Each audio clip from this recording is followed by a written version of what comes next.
E aí, vamos finalizar a nossa semana de revisão? Pois é, Geografia encerra a nossa semana, as 2 semanas de avaliações. Foram 7 avaliações, português, inglês, português, redação, matemática, história, geografia, ciências. Finalizamos aqui, o final da fila é aqui. Bom, vamos começar. Nosso primeiro assunto é orientação espacial. Se você vai para algum lugar, você tem que ter referências, pontos de referências. E o que são pontos de referências? Esses pontos de referência são lugares que podem auxiliar você na localização dos lugares. Entenda só. Vamos começar. A orientação espacial, quando há o deslocamento das pessoas, seja para o trabalho, seja para a escola, seja para ir a uma festa. No momento não estamos saindo, mas caso você precise se localizar, viajar, vou para o norte, vou para o sul, vou para que lado? A localização é muito importante para que você saiba onde você está e para onde você vai. E nós utilizamos os pontos cardeais. Quem são os pontos cardeais? Norte, sul, leste e oeste. Bom, antigamente nós utilizávamos o Sol como um instrumento de orientação. Você, meu caro aluno, quer saber aonde você está?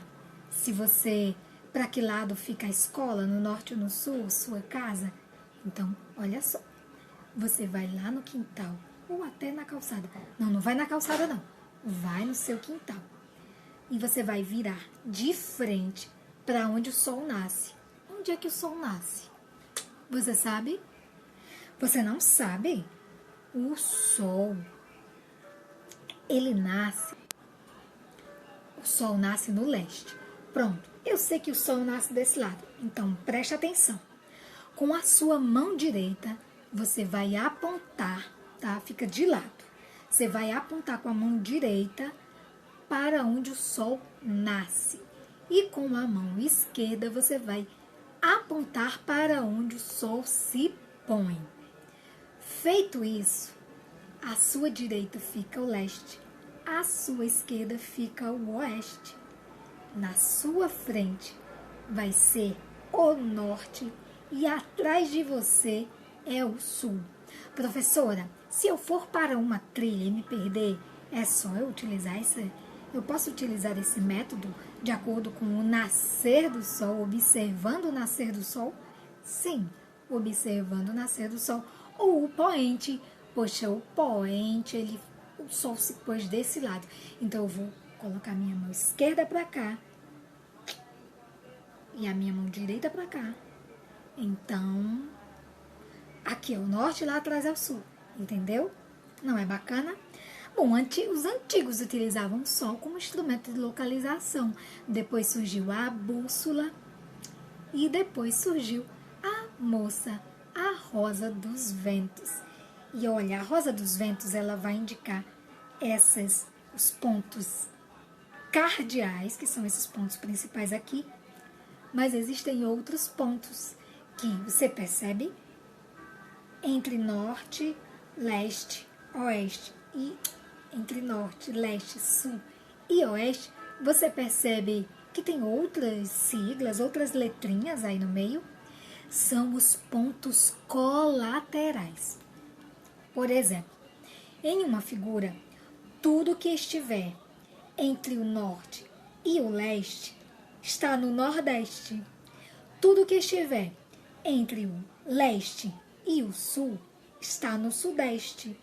Tudo que estiver entre o norte e o oeste está no sudoeste. E tudo que estiver entre o oeste e o norte ficará no noroeste. Esses são os pontos colaterais: nordeste, sudeste, sul do oeste e noroeste. Ok, meus queridos, esses são os pontos colaterais. Eles também são pontos de orientação espacial, certo? Quem são os instrumentos que utilizamos? O Sol. Existem também constelações no céu que utilizamos como pontos de referência, mas isso é à noite. Poxa, professora, quer dizer que se eu me perder durante o dia, e aí? Existe o Cruzeiro do Sul. É uma constelação onde as estrelas, você vai perceber que elas apontam para uma direção. O Sul. Cruzeiro do Sul. Bom, fica aí que ainda tem mais assunto, tá? Presta atenção. Professora, mudou de posição? Sim, mudei de posição para você saber que agora vamos falar sobre os componentes da natureza. Você sabe que o sol, o ar, a água, a terra, o solo são componentes da natureza. Mas existem outros componentes da natureza que o homem extrai, que o homem retira da natureza, manipula. Ele faz lá algumas coisinhas e transforma aquele componente da natureza em seu benefício, em nosso benefício. Mas isso pode ser para a nossa sobrevivência e para o nosso conforto. E são coisas diferentes, tá bom? Mas o que acontece? Dentro desses componentes da natureza, nós podemos dar o exemplo da água e do ar, por exemplo. Que existem componentes da natureza que a natureza, ela naturalmente, ela constantemente renova. Por exemplo, os animais. Os animais vivem no seu habitat. Lembra? Nós falamos sobre isso ontem, sobre isso na revisão. Os animais vivem no seu habitat natural. E o homem caça, vamos dizer que o homem caça, ai que horror, mas ele caça moderadamente, ou seja, pensando que pode sim acabar. Então ele toma cuidado para não caçar demais, não exagerar. Em breve, olha o galo cantando aí, em breve novos animais vão nascer, porque isso, em breve novos animais vão nascer. Se você derruba uma árvore, replantou, em breve novas árvores surgirão. Pois é, imagina se você só corta, caça. Também os recursos naturais renováveis, que são esses, que com um determinado período curto de tempo, novos elementos dos mesmos aparecerão. Por exemplo, os legumes. Plantamos legumes. Se colhermos, quando a gente, daqui a um tempo, se plantarmos, teremos novos legumes. Mas, e se eu pegar esse galo aí e fizer um guisado e não tiver outro galo em lugar nenhum? Acabou a espécie. Agora, se tiver outros galos e tiver pintinhos que cresceram, como no caso tem, eles crescerão e se tornarão galos que também daqui a pouco serão papais de pintinhos e assim renova-se, certo? Os legumes, as plantas, animais são recursos renováveis, certo? Alguns tipos de minerais também são renováveis, mas a maioria dos minerais não são renováveis, tá? Quem são os produtos não renováveis? O carvão mineral e o petróleo é um exemplo de recurso não renovável. Por exemplo, Napoleão, que quer se meter aqui, ou esse é Napoleão, que quer se meter na aula da professora. Napoleão é um recurso não renovável, não tem outro Napoleão, só tem esse.